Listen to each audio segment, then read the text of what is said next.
My God. అసలు జగన్మోహన్ రెడ్డి ఆలోచన ఎట్లా ఆలోచన ఉంటుంది అంటే మొత్తం ఈ చట్టాన్ని, న్యాయాన్ని, ధర్మాన్ని డిఫై చేయటం, ఈ మొత్తం లా అండ్ ఆర్డర్ని డిఫై చేయటం ఒక హీరోయిక్ క్యారెక్టర్గా తనకి తాను అనుకుంటూ అదే విధంగా ప్రవర్తిస్తుంది. అంటే రచ్చబండలు, రాజుల కాలము, రాఖీ యుగాలు, అక్కడికి వెళ్ళిపోవాలి మళ్ళీ. అంతే. పాత ఎన్టీ రామారావు పాత సినిమాల్లో అదే ఒక కత్తిపెట్టి యుద్ధం చేసి అవి తీసుకొచ్చి పేదలకి పంచి పెడతాడు కదా హీరో, అట్లా అనుకుంటున్నాడు. ఇది డెమోక్రటిక్ కంట్రీ. ఈ కంట్రీలో మనం చట్టాన్ని ఫాలో కావాలి.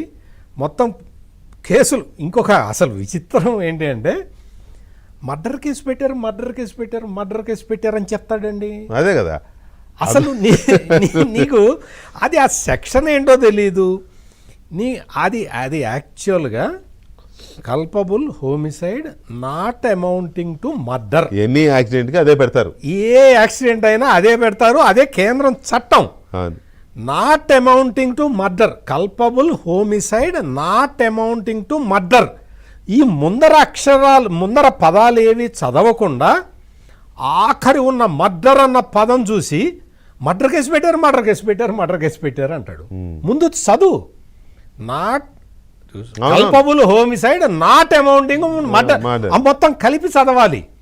అది కలిపి చదివే ఓపిక లేక మర్డర్ కేసు పెట్టారు. కుట్ర కేసు పెడతారు. కాకపోతే ఏంటది కుట్ర ఎవరు చేశారు? సీదిరి అప్పలరాజు చేశాడు కుట్ర. నీకు అక్కడ ఎదురుగా రోడ్డు మీద దానయ్య పడి ఉంటే దానయ్యని తీసుకెళ్తారా హాస్పిటల్కి? నీ కొడుకుని తీసుకెళ్తావా సీదిరి అప్పలరాజు? ఫస్ట్ ఈ ఒక్క క్వశ్చన్కి సమాధానం చెప్పు. డాక్టర్ అయ్యి ఉండి, నువ్వు డాక్టర్ అయ్యి ఉండి, ప్రజాప్రతినిధిగా చేసి ఉండి, మంత్రిగా చేసి ఉండి, కొడుకు ఏమైంది? కొడుకు ఏం కాలేదు కదా.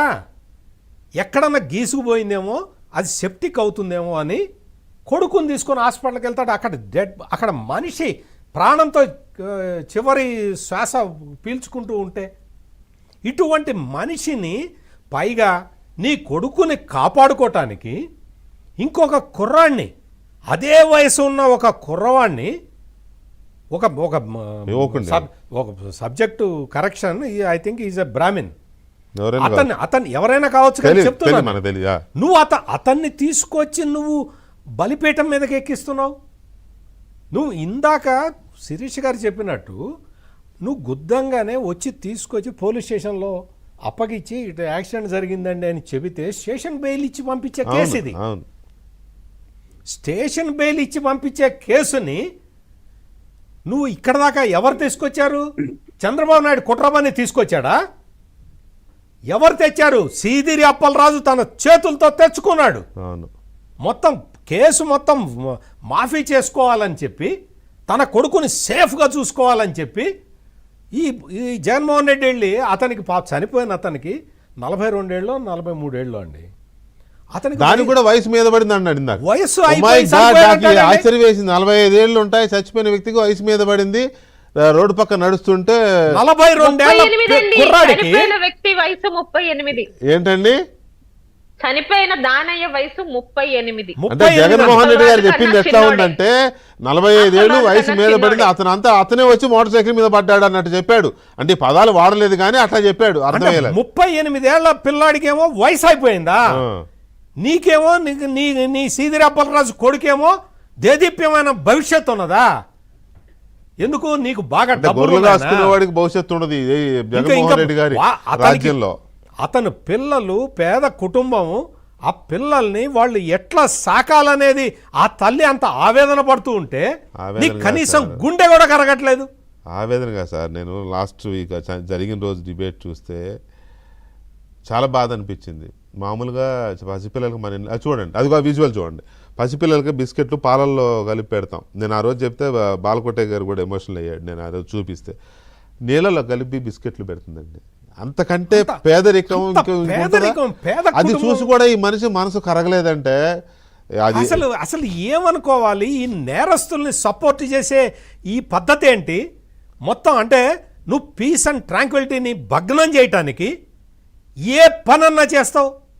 పోలీసుల్ని తిడతావు, పోలీసుల్ని బట్టలు ఎప్పు తీసుకొడతానని చెప్తావు, లా అండ్ ఆర్డర్ బ్రేక్ చేస్తావు. ఈ రోజున వెంకటకృష్ణ గారు ఒక ఎస్ఐ అండి, ఒక ఎస్ఐని మహిళా ఎస్ఐ మహిళా ఎస్ఐని ప్రవళిక ఎంత హ్యూమిలేట్ చేశారండి.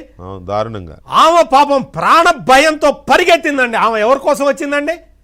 ప్రొటెక్షన్ కోసం వస్తే అక్కడికి వాళ్ళకి ప్రొటెక్షన్ ఇవ్వడానికి వస్తే భయపెట్టారు, సెక్సువల్ అబ్యూస్ కూడా చేశారు. నాకున్న దీని ప్రకారం నాకున్న అసలు మెసేజ్లు ఎంత వచ్చినాయి. శిరీష్ గారు humiliate చెప్పాలి, అది ఆమెని చాలా బ్యాడ్ గా ట్రీట్ చేశారు ఆ గుంపులో.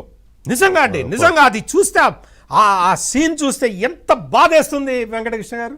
అవును. అవన్నీ నీకు కనపడవా? అవన్నీ నీకు అసలు ఏం పట్టింపు లేదా? నీకు ఎంతసేపటికి సీదిరి అప్పలరాజు డాక్టరు, సీదిరి అప్పలరాజు బీసీ, సీదిరి అప్పలరాజు కొడుకు అమాయకుడు, ఇదేనా ఈ 3 సెంటెన్సులు తప్ప 4వ సెంటెన్స్ నీకు రాదా నీ నోట్లో నుంచి? అరే అవతల వ్యక్తి చనిపోయాడు, ఆ చనిపోయిన వ్యక్తికి 2 పసిపిల్లలు ఉన్నారు, తిండి పెట్టే దిక్కు లేదు, ఆ వ్యక్తి చనిపోతే ఆ కుటుంబం ముందు ఆ కుటుంబం బతకడానికి సోర్స్ లేదు కనీసం, అది మర్చిపోయాడు. ఎంతసేపు అసలు మా ముసలి వాడు తల్లి, ఆ తల్లి ఎలా బతుకుతుంది? కంటికి మింటికి ఏడుస్తూ ఉంటే ఆ తల్లి ఎట్లా బతుకుతుందన్న ఆలోచన లేదు. పైగా మావాడు బాగా సూపర్ క్లవర్ డాక్టరు, పిల్లల కెరీర్ పాడు చేయడానికి చంద్రబాబు నాయుడు కుట్ర చేశాడు, ఈ రకమైన మాటలు మాట్లాడి ఇవాళ ఈయన వెళ్ళిన